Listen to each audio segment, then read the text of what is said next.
So for our second day, we have the first speaker. We have the pleasure of that we have Bernardo, and he comes from Colombia for the Universidad del Norte, and he will talk about the evenness conjecture and equivariant unitary Bordism. Yeah, you have 40 minutes, Bernardo. Go ahead. Carlos, thank you very much for the invitation. Rita, Ana, Andres, thank you for organizing this very nice session. And thank you, Carlos, for convincing me to give a talk. At the beginning, I said no, but then you were strong enough to convince me to give a talk. So what I want to talk about is to contextualize somewhat in Bordism theory what Carlos and his student were doing at studying surfaces with free actions and whenever they bound or not, and also how this work somehow brought the attention of Eric, that had done work on similar things, and where he noticed how, like, the complete invariant to know when an oriented surface with a free action bounds or not. So this brings this construction of Eric is very nice, because somehow is the first, I would say, interesting somewhat development on the Bordism of low-dimensional manifolds with actions that somehow doesn't fit what people were expecting. So I will only talk on this talk on unitary Bordism, but when necessary, I'll speak on oriented Bordism. So I'm going to present. So I'll give you a sketch of the definition of a unitary Bordism theory, equivariant. I will tell you what is the evenness conjecture. I will sketch also the main tool to calculate these Bordisms, these equivariant Bordism theories, which is the Bordism groups for families, whenever you restrict the isotropies to specific families of subgroups. I'll tell you how very nice the composition happens when one restricts very specifically the isotropy groups of the interior with respect to the isotropy groups of the boundary. Then I'll let you know about a very generic map of localization of fixed points for any equivariant homology theory. And then I will bring this very nice construction of Eric, and I will put it into these equivariant Bordism theorems and I will tell you what it tells us. Good. So let us talk about Bordisms whenever the manifolds are endowed with a stable complex structure. What this means is that the tangent bundle, once you stabilize with trivial bundles, at some point you can endow it with a complex structure. This is what's called a stable complex. And if you have moreover a G action, you can just make everything equivariant. So the stable complex bundle will have to be equivariant, complex equivariant. And two of these manifolds are coordinate if there is a one-dimensional bigger manifold whose boundary is one, the union, the negative of the other. The negative of the other means that it's the same manifold, but with the opposite stable complex structure. And this allows us to define the Bordism group. So we take the equivalence classes of such objects and we can add them with the disjoint union. This is just a picture. I know most of you know about it, but just take a look that we have a manifold here with some specific structure, and it may be framed in some specific space X with a G action. So although you will see that I will not somehow pay too much attention to the framing, to where it lies, sorry, but it will pop up. So if we take these equivalence classes of G-equivariant unitary manifolds under the cobordism relation, so I just said, well, that's just a set, but you can just put this joint union and it becomes a group. And if you somehow put them and fix the dimension, you denote this group omega sub ng. This omega will always be unitary. I'm not putting more sub superscripts. And then this joint union make them a group, and then we can just put them all together. And then we have these homology groups. This will be our unitary Bordism groups that are equivariant. It's moreover a ring. So now let me just somehow explain a little bit. These graded groups is not framed in any manifold. So you might think that it's just manifolds themselves with actions, a stable complex up to Bordism, but it's not framed, or it's framed over a point. So because it's framed over a point, you could just, with the product of the manifolds and with the diagonal action, it gives us a very nice ring structure, very complicated, by the way, ring structure, very complicated to calculate. But is moreover a module over the Bordism ring whenever there is no action in it. The same principle. You take a manifold with an action, and you make the product with a manifold without an action, and you take the diagonal action. And so it is a very nice module. The equivalent Bordism ring is a module over the Bordism ring itself. And this is the structure we're going to exploit.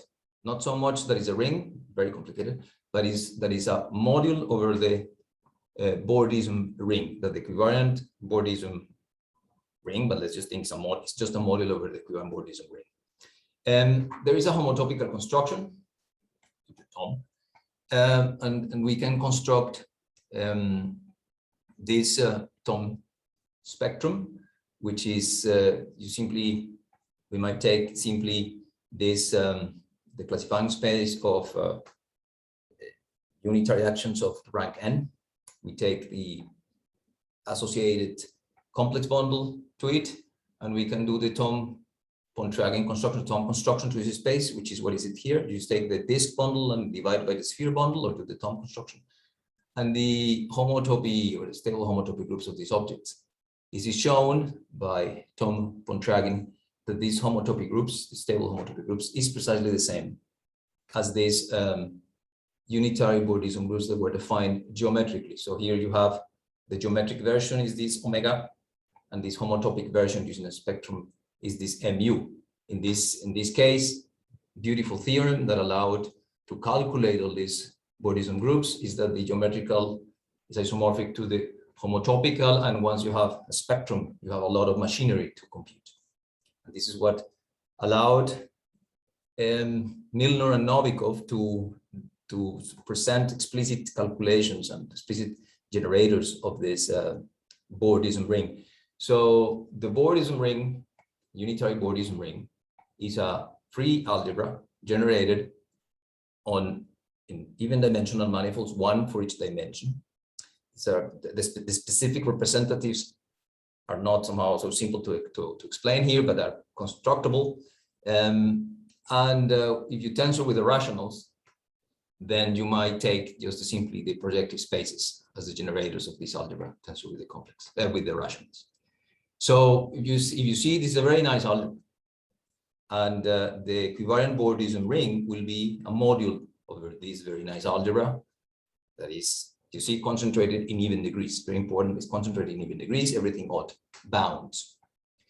So then we have these Bordism groups, the equivariant Bordism groups over X, and it is a generalized equivariant, it's a generalized homology theory, but moreover it's equivariant, somehow following the lines of the works of Atiyah, Kohn, Floyd, and Stong, and this is the object that I want to study, this generalized equivariant homology theory that is geometrical. And there is a homotopical version of the geometrical equivariant Bordism groups, which is basically mimicking what is done at the level of non-equivariant manifolds. So we simply have to construct the classifying space of principal bundles with fiber, the unitary group of rank K, but that are G-equivariant. Namely, G is acting on the base, all possible actions. Here on the fibers, G is acting a complex linear, but the fiber is principal in UK, but is not principal in G. So this is the classifying space of principal UK bundles that are equivariant. If you have such a principal bundle that classifies such actions, you can do the Thom-Pontrjagin construction, the same thing. And now we need to take the stable homotopy groups, so we need to stabilize with all possible complex representations. So once we stabilize with all complex representations, we get these objects that are called equivariant Bordism groups that are homotopically defined. And so then we can take the coefficients as simply the reduced Bordism groups of the point now S0. Now, these homotopic Bordism groups, unfortunately, it's easy to show that they are not going to be isomorphic to the geometric ones. And so, since they're not going to be homotopic to the isomorphic to the geometric ones, then somehow, since they are different, of course they're related, it's not so easy to bring one information from one to the other. The point is that we have the Thom-Pontrjagin map. This is the way that if you have a manifold, you can embed it into some Euclidean space, and with this embedding, you take the normal bundle and you construct a map from the sphere of where it lies to the Thom construction that you just realized of the manifold, and this gives you a specific map from any manifold to a map from a sphere to some Thom space. And this Thom-Pontrjagin map, if you take the G's away, I told you it's an isomorphism, theorem by Thom-Pontrjagin. But if you leave the G, fortunately not. One easy way to show this is because we are taking stable homotopic groups. There are some classes of negative degree. So if you take a irreducible representation, with a reducible representation, you can define classes of degree minus the complex rank of the representation, and they are different from 0. If and only if the fixed points of the whole group is not 0. That means we have some Euler classes, so some Euler classes of the irreducible representation that are of negative degree, which in the geometric Bordism we don't have. So this some sort of algebra is a lot bigger, so that's negative degree objects. So this map, the Thom-Pontrjagin map, will never be an isomorphism because of this simple fact. But of course, there is more information than just being an isomorphism.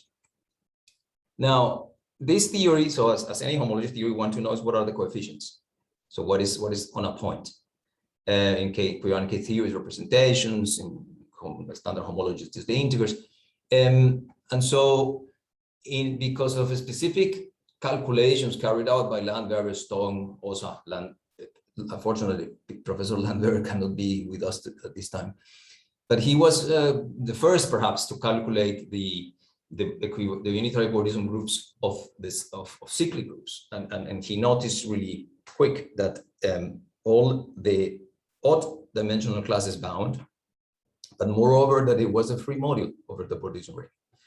Well, this was later generalized for finite abelian P groups, for general finite abelian groups, for compact abelian groups, for some metacyclic groups, some semi-direct products of cyclic groups, and in all these cases, all dimensional manifolds bound, and moreover it was free. There's no torsion, there's no integral torsion, and moreover there is no torsion as a module over the Bordism ring. Pretty somehow strong condition, strong somehow geometry that is behind this. So this led several people. It's not just me. I just 3 years ago decided to give it a name and to put in a paper in the ICM paper that I wrote. And I called it the evenness conjecture for equivariant unitary Bordism groups. And it's just simply this fact generalized to any finite group, namely saying the conjecture is that the G-equivariant unitary Bordism group is a free module over the Bordism ring on even dimensional generators. This is what happens in all these previous cases, and the hope is that this is what comes for any finite group. This might also imply that the Thom-Pontrjagin map is injective, namely that the geometrical ones, once you map them to the homotopic ones, inject, so nothing gets bounded homotopically. And this was on many works. If you go and look at the works on equivariant Bordism, it was there written in the 80s by Rowlett, in 1996 by Comesaña, who was working with Peter May, by Greenlands and May, 1997. And when I wrote it, Professor Landweber noticed of the paper that I wrote. He read it, he had many comments, and he sent me in an email. He told me, well, thank you for bringing new life to an old problem, namely thank you for bringing it back again, because as we know, in any subject of human endeavor, there are trends. And so I just simply brought it back, and Carlos moved it, and then Eric did something, and it's great. So what is the main tool that we want to use? The main tool is called equivalent homology theory for families. Families mean that you take a family of subgroups, which is closed under conjugation, and under subgroups. These are our families. And what we want is to only consider the Bordism groups of manifolds on which the isotropy groups only lie on the prescribed family. So if there are more isotropy groups, it's not there. You cannot consider it. You cannot even consider to do any bounding problem. So you just restrict to specific types of isotropies. And the idea is to control the isotropy and to put little step-by-step more isotropies, and it will give a spectral sequence.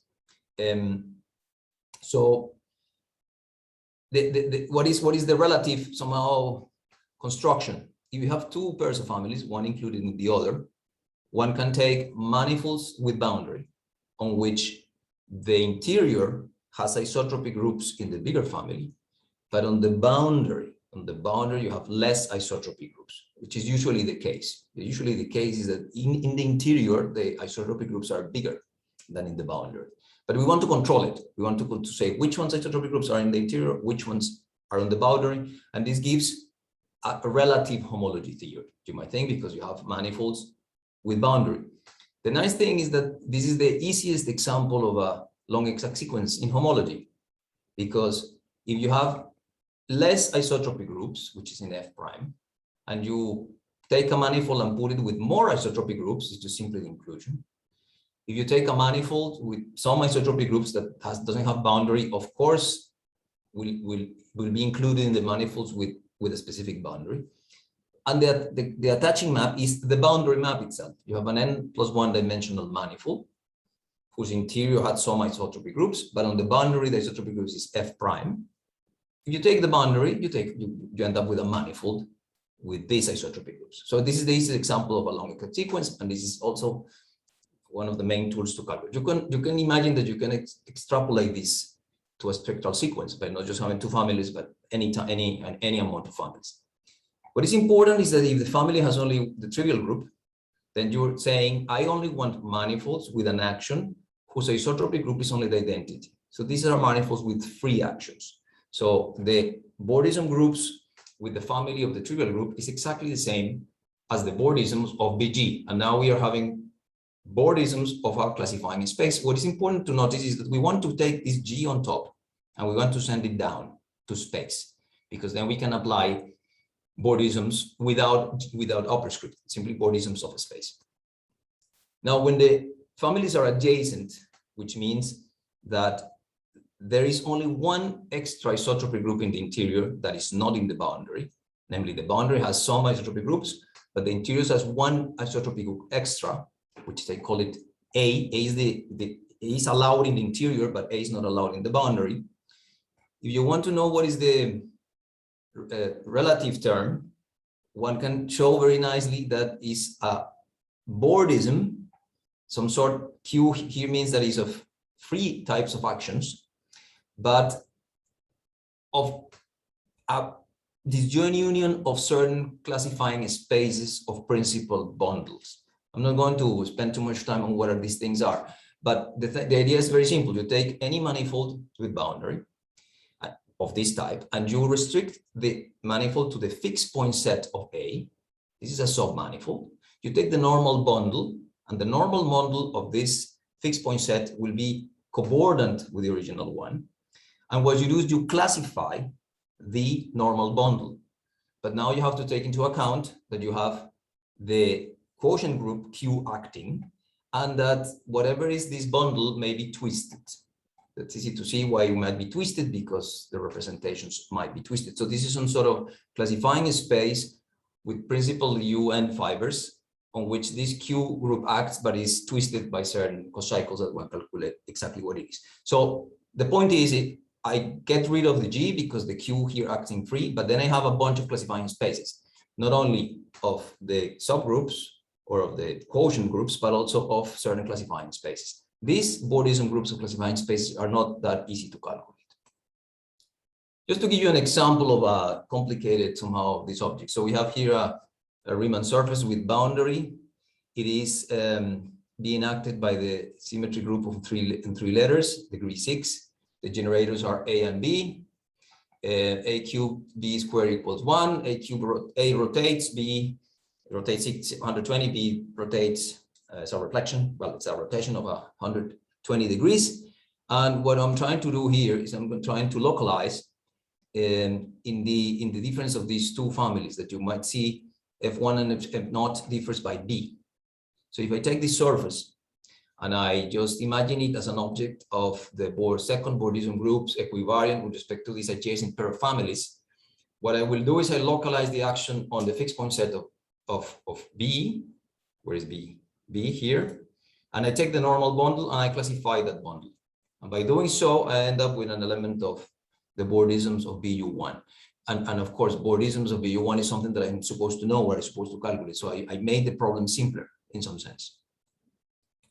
But if the group is abelian, and that's where one can see why the abelian case might be easier, is that if you take the relative Bordism groups, well, it splits as some of Bordisms of the standard classifying space of complex bundles multiplied by classifying space of these finite abelian groups. And both are somehow known. So if you know exactly what are the generators of the Bordisms, in both cases, you can just simply bound them if you can, because you know exactly what they are, because we know what are the finite groups, we know what are this classifying space.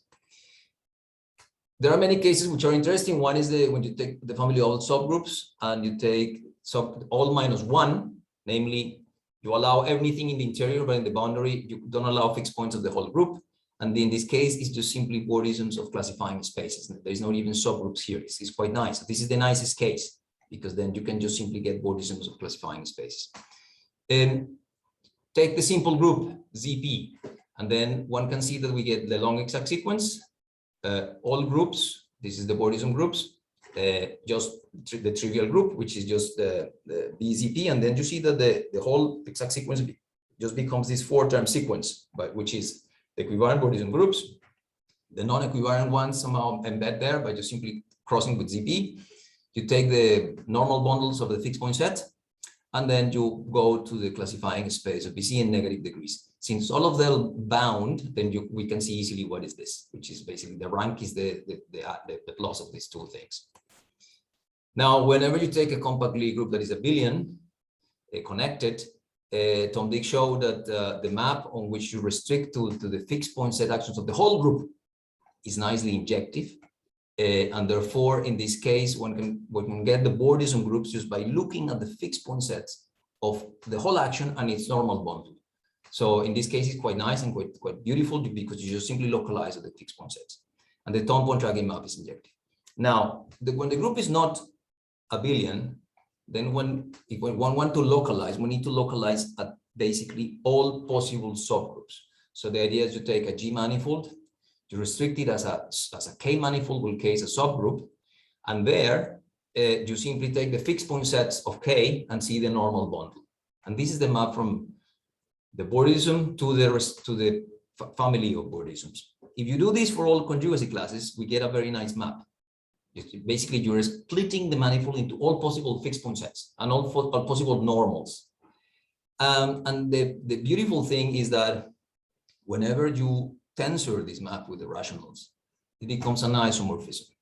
So namely, if you forget all torsion, if you somehow think torsion is for this point irrelevant, then the way to calculate the equivariant Bordism groups is simply by calculating these relative Bordism groups, which, as I told you, is Bordism of principal bundles, complex bundles, which are easy to calculate with a specific action, quite easy. So this gives you the rank quite easily of the equivariant Bordism groups. Unfortunately, somehow there is nothing much if you want. Now, to find explicit generators is not that easy. But the point is that there is torsion, or we want to know if there is torsion, and we want to know whether this original map was injected from the beginning on, not tensoring with Q. And so this evenness conjecture would in particular imply that this restriction map is injective. Namely, you can just take any G manifold and restrict it to all fixed point sets of all families of conjugacy classes of subgroups, take the normal bundles, and if you know that information, then you know more, then you know somehow where it came from. So since all these groups on the right are free, then if you have that this is injective, then you know something on the left that is going to be free and in even dimensional generators. Here on the right, everything is on even dimensional generators. On the left, we don't know. Now, if the evenness conjecture is true, and this is where somehow Carlos came in and Eric, without noticing or noticing, is the following. If the evenness conjecture is true, and we take the manifolds with free actions, which is omega of BG, and then we simply embed them into all possible G manifolds, since this is all torsion, well, take the reduced groups. I had no, reduced, but since this is all torsion, then they have to bound, because the evenness conjecture will tell us that it's free, and this is all torsion. So in some sense, if the evenness conjecture were to be true, then all free actions would have to bound. All free action of the whole group would have to bound equivariantly. And this is what somehow, some years ago, when I met Carlos, I asked him if he knew anything about it at the level of surfaces, or asked Carlos asked me if I knew something about this. Don't remember who said what. So let me just go back. So what is that we knew? Well, we know that for all these types of groups, the evenness conjecture is true. So in particular, all these groups at the level of surfaces, of course, any free action bounds. Now, but this is more, because this is telling me any free action on any manifold that is unitary will bound. It's more than just on the surfaces. But if we want to find a counterexample, we can start on surfaces. And that's somehow where Eric and Carlos came in the way, came to solve it. So the following question was addressed by Carlos. You heard his talk yesterday. Do all free actions on oriented surfaces equivalently bound? This is the question. So Carlos and his student, yesterday he showed us somehow his ideas on how he proved it for all abelian, symmetric, dihedral, and alternating groups. So in this case, any free action bounds. And he had a very nice way to prove it.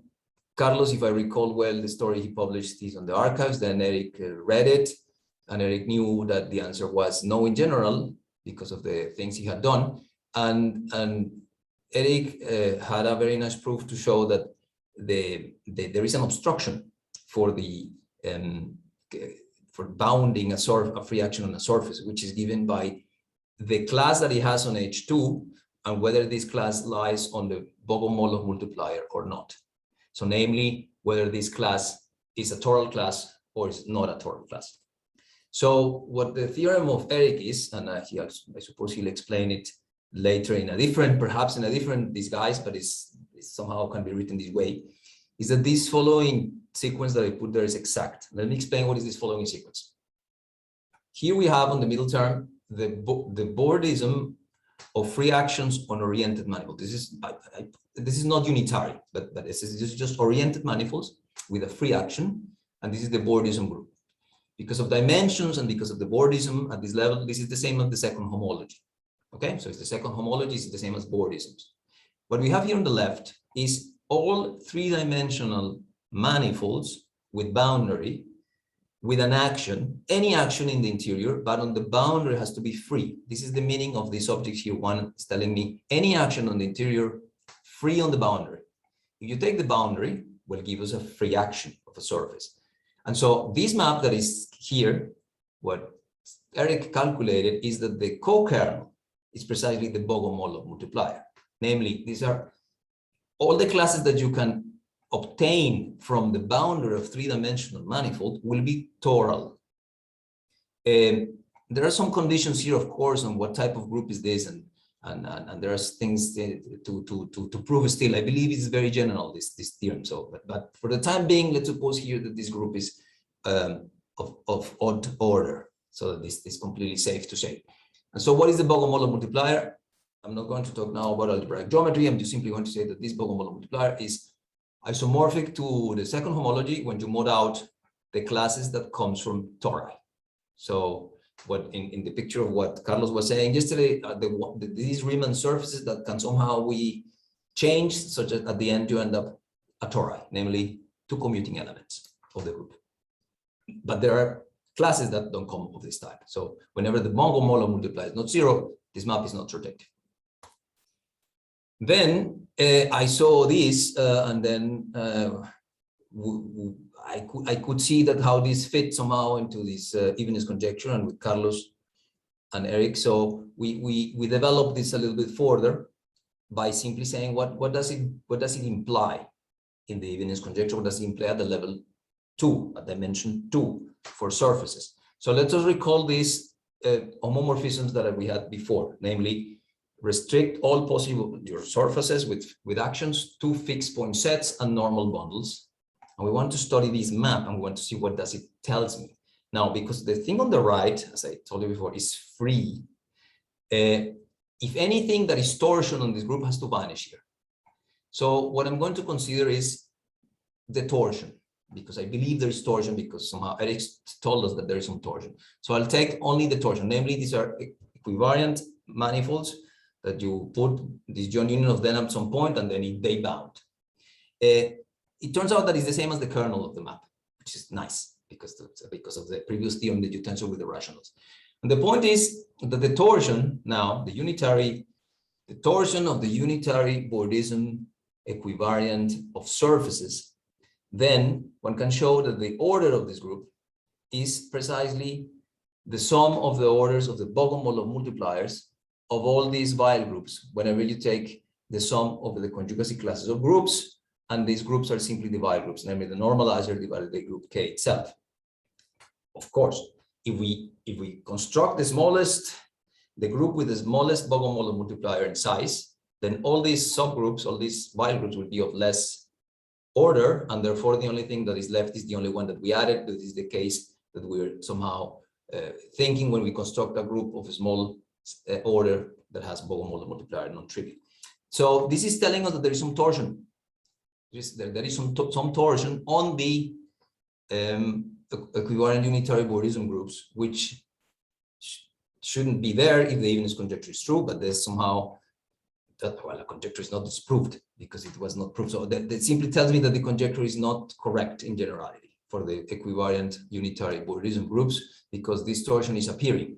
Of course, distortion is if one looks at the details, is an effect of low dimensionality. It's an effect that there is little room to move around. Because there's a little place to move around, then we're blocked and we cannot do the Bordisms that we would like to. One example, yesterday, Professor Landberg asked, okay, what is this example that you guys mentioned? So, and this is work that was done by Eric using nice tools in GAP. That when I just simply in this presentation, I just extracted some sort of a group so we could see it and not so much to see a code in GAP. So let's just take the semi-direct product of the quaternions with the cyclic group of degree 8. So this is a group of order 8 times 8, 64. Here we have the quaternions, and here we have the cyclic group, and this is the action. It's simply the one of the generators change C to C cubed, the other generator change B to C to C to the 5, and the other one is C to C to the 7, because the automorphism group of C8 is C2 cross C2, which the quaternions map to it. Well, it's a very simple semi-direct product, but this very simple semi-direct product turns out to be one of the first groups with non-trivial Bogomolov multiplier.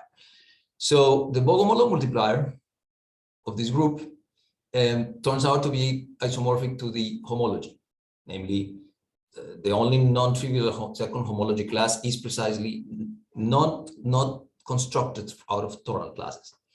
One way to see this, perhaps, if you redo what Carlos was doing yesterday with his diagrams, is to simply write as the fundamental group of the genus 2 Riemann surface and map each of the generators to these elements of the group that I just told you. And then you see that you need precisely genus 2 to be able to get this very nice map to the group. And this map is surjective in this case. And in this case, one can see that precisely the image of this surface, it is the Bogomolov multiplier. Namely, you needed a Riemann surface of genus 2 to be able to get this Riemann surface with this free action, but because it's a genus 2, it's impossible to make it being the boundary of a three-dimensional manifold with free action on the surface, because any, as I said, any manifold with free action on the boundary will be a tori, or a union of tori. So what it tells us here is that these torsion of the equivariant unitary Bordism groups is G2. So we have some torsion there lying that was supposedly not to be there, and somehow destroys us this evenness conjecture, because we have these very nice geometrical objects that are difficult enough for we cannot bound. So this is all in all very nice. And so there are, of course, many things open to show, to prove, to construct. But let me just start by saying that, of course, this evenness conjecture, as it was written, as I did write it, which was based on the geometrical Bordism theory, so the one I have been showing, well, the conjecture is not correct, it's false, because any group with Bogomolov multiplier different than 0 will give a counterexample of this conjecture. Nevertheless, one could still ask which groups do satisfy this equivariant Bordism conjecture in general, because what we did here was concentrated on surfaces, but we still don't know what happens for 4-dimensional manifolds or 3-dimensional manifolds. Are 3-dimensional manifolds that are free with a free action which do not bound? We don't know, because all these will be torsion classes, and all these theorems that I showed you before are not very nice to deal with torsion classes, or we have to calculate, and the only way to do this is to calculate, or as Eric and Carlos did, to construct this object. So one question could be, well, tell me the conditions for the groups so that they satisfy the evenness conjecture equivariant unitary. Namely, tell me what happens, what is needed so that there is no these torsion classes around. Which of course is related to the questions, okay, what are the free actions on any dimensional manifold which do not bound? Could we get a hold on how do we have a complete invariant as the one that I showed, that is the Bogomolov multiplier, that lies in the Bogomolov multiplier? And to finish, as I told you, there are two Bordism theories here. One is called the geometric, which is usually what somewhat people like me or many others like, because it's very geometrical. Namely, you construct the manifolds itself in the appropriate dimension. But there is the homotopical one. The homotopical one differs whenever it's equivariant to the non-equivariant one. In the non-equivariant one, whatever you do geometric, you can do in the homotopic case and vice versa. But in the geometrical case, whenever you have a group action, no, because we are stabilizing on representation. And by stabilizing on any representation, we might be bounding things. And of course, we're creating other things, of course, because we are creating things of negative degree. So one could still ask the same conjecture for the homotopy equivariant Bordism groups, because since we're stabilizing, it's very likely, I believe, that all these torsion classes will bound when you stabilize. But of course, it has to be proven. So what is the one I need to prove? One takes any of these things that has Bogomolov multiplier different than 0, put this manifold on the homotopy unitary equivariant groups, stabilize, and see whether they survive. But this is not easy to prove, absolutely not easy to prove. But I believe somehow that stabilizing, they will perhaps bound, namely that the evenness conjecture perhaps will still hold for the homotopy case. And in the geometrical case, it's not holding because we don't have enough room to move around. We don't have enough room to bound what we want to bound. So there are, as I said, many things still to be done.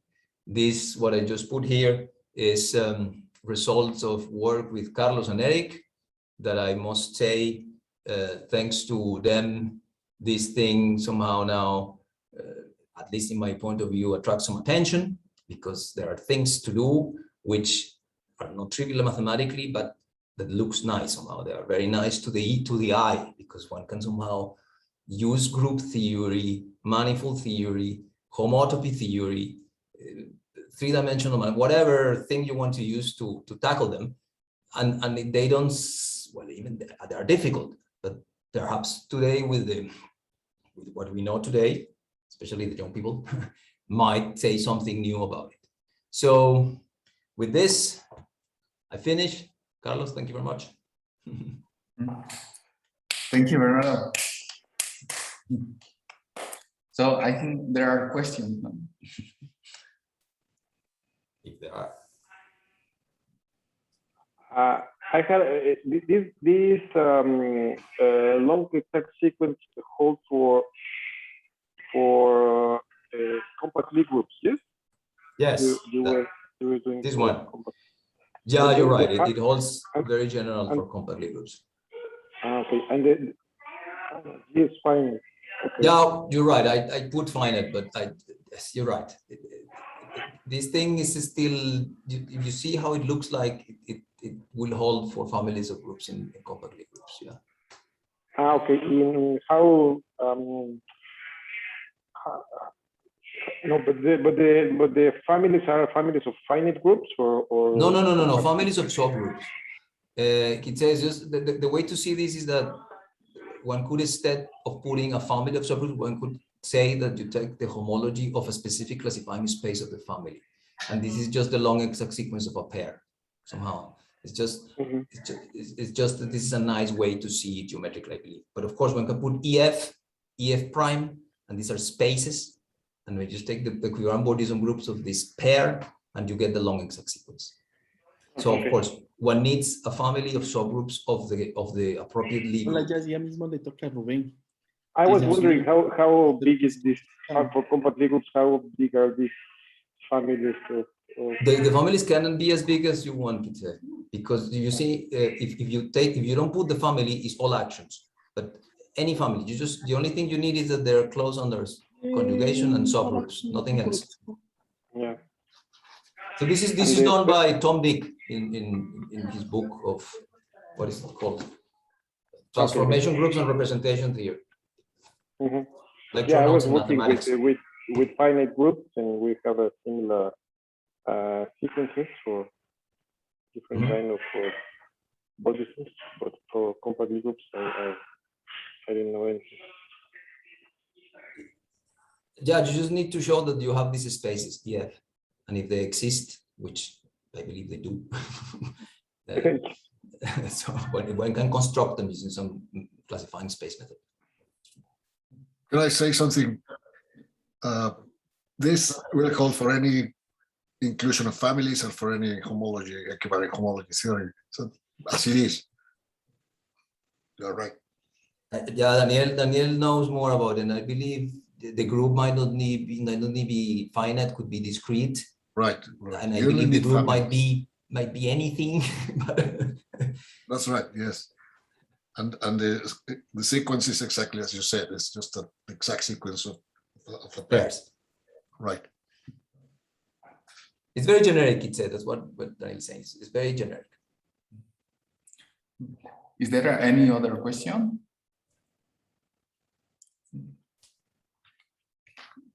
No?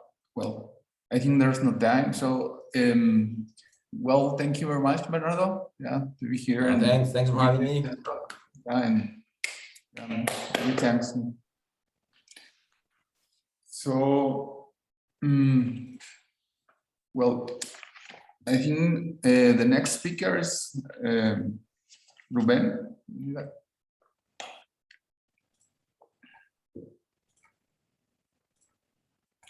Let me stop the recording.